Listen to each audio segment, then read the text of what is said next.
bukod sa maroon pang isang seryosong babala para sa kabataan ang mataas na stunting rate sa Maynila ayon sa Operation Timbang Plus. Kaya't mas pinapalakas ngayon ang mga programa sa supplemental feeding at edukasyon sa tamang pagpapakain upang maagapan ang problemang ito sa pinakamaagang yugto ng buhay. Para sa detalye ng balitang yan, may FYI report si Andy Villaver.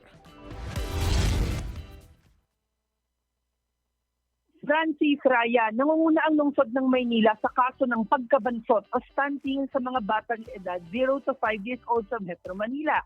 Batay sa datos ng taunang Operation Timbang Plus o OPT Plus ng National Nutrition Council o NCC. Layunin ng programa na sukatin ang timbang at taas ng mga bata upang matukoy kung kulang sa nutrisyon at makapagplano ng agarang interbasyon.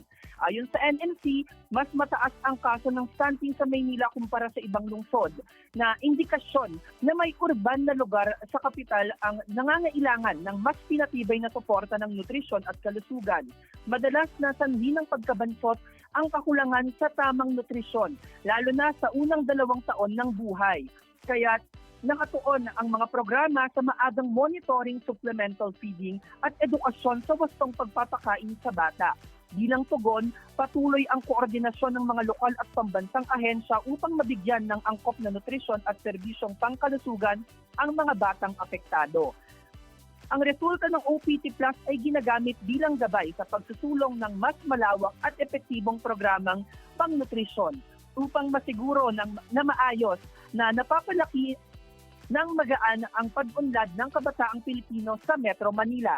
Para sa FYI, Andy Villaver, Abante. Manatiling nakatutok sa Abante. Sundan kami sa aming mga social media accounts at huwag kalimutang mag-subscribe sa aming YouTube channel, DWAR Abante Radio, para sa mga eksklusibong balita.